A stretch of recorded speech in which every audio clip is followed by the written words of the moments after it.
Hey everybody, Rich here coming at you on a snowy day in the Rocky Mountains. Before I get started, let me show you around a little bit what we're dealing with here. I'm obviously in the work truck, kind of on my lunch break. What we are looking at right there is the famous Moffett Tunnel, one of the first, not the first, but one of the first passages through the Rocky Mountains, which connected the city of Denver, which is not exactly on the other side of that because it comes out in a place called Rawlingsville, but it connects Denver. What it does is it bores through the highest part of the Rockies. There used to be train passes over these mountains, and they weren't feasible in the winter time. They were not cost effective. The railroads were losing money on them. So they bored through the mountain, and the first train passed through that sucker in 1928. It says 27 on there. It's also an interesting story. The project was originally slated for, I think it was $13 million to complete that tunnel, and it came in at about, I think it was something like 8 times that figure. There's like into the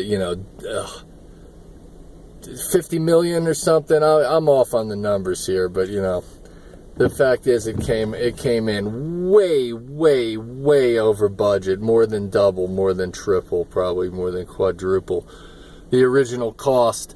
And to save money at the end, they rather than change the 1927 to 28, because they just missed the mark, and the first train passed through that sucker in February of 1928. They saved $40 by not changing the number to say 1928. So isn't that just a little ridiculous? They came in $100 million over budget, but saved 40 on the date there. But the cast, I don't know if it's cast iron or brass or something, new numbers there. But 1928 is when the tunnel went into operation. And this next to it is the adjoining water tunnel, which carries water through the Rocky Mountains to the Front Range. If we get lucky, a train might pass through that sucker while we're here, in which case I'll show you. So let's zoom back out. It's I'm just gonna crack a pack here for the heck of it. I'm sitting on a whole bunch of this year's packs. I got a bunch of opening day. I got some heritage I haven't broken yet, and I got quite a few of these Series 1, but I'm not going to go through all that right now. What I really wanted to show you was that I've organized, this is my 2018 collection so far, and I've got it organized into base cards, any inserts, hits, and subsets. All the Yankees are already pulled out of here, and they're in my Yankees box, but any other team.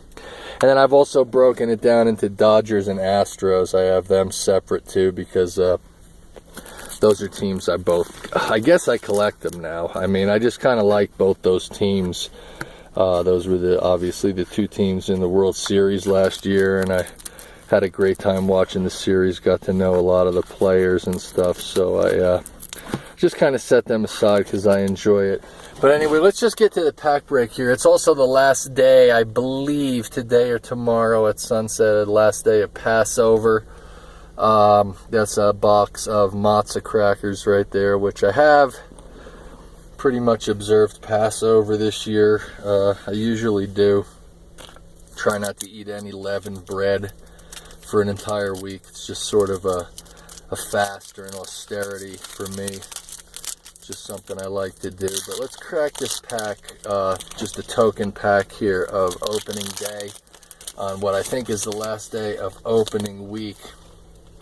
I saw this guy play the other day, and I've seen the Angels actually play twice this season. I was pretty stoked on both those games. Oh, some good cards here in a Billy Hamilton too. I think I have already 2 of those cards from the Series 1, which I've noticed this opening day is basically just this top Series 1 with, they crop the pictures a little different and put that opening day insignia there.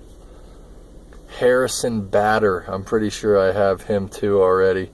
Bader than most people, I'll say. Oh man, this is pretty cool. I have this in this also again in the Series 1. I've seen him play this year too.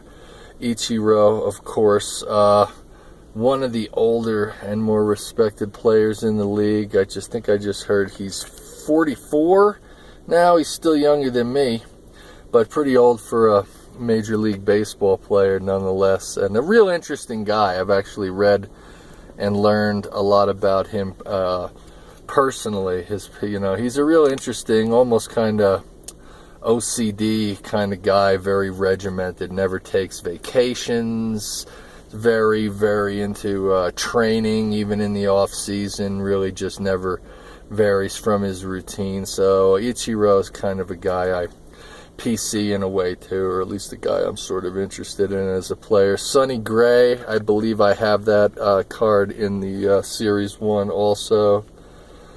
Felix Hernandez of the Mariners, and Robbie Ray of the Diamondbacks.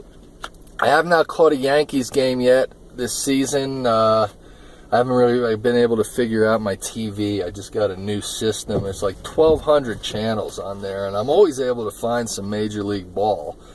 I've seen a few Rockies games. I've seen the Angels. I've seen the Orioles. I've seen, a host of teams. But I've seen some Astros. But I'm still looking to catch a Yankees game this year. It's supposed to be a real interesting season, and I've sort of stayed abreast of what's going on with them. I know I saw Giancarlo Stanton's opening day home runs, and then as I understand, he whiffed 5 times in a row in the next game, so he's really riding a roller coaster. But I definitely need to see some Yankees ball soon. But anyway, I'm going to keep it short since I spent a lot of time showing you guys the tunnel and the snowstorm and everything. But I do appreciate you guys checking in. I wanted to say thanks to my man JT's Pack Breaks for doing an episode on my mail day. He's actually the first guy I've ever sent mail package to. I definitely still need to get back to my man Yankees cards and G's Mikey, but both those guys are such high-end collectors that it's going to be really hard for me to come up with anything worthy to send them, whereas JT has a nice collection too, but he and I are more kind of on the same level. We traded some base cards and some nicer inserts and stuff, and we're able to help each other out since we collect different teams. But check out JT's episode on my mail day. He did a really nice job of presenting the package I sent him. I was really impressed, and I definitely need to comment on that. I watched it before I left for work this morning. But that's about it, guys. I definitely appreciate you guys tuning in. I'll show you some more of these cards when I break into them and get them organized into the collection. I'm going to say I hope you had a happy and good opening week. I hope you're enjoying the season so far. Peace out and God bless.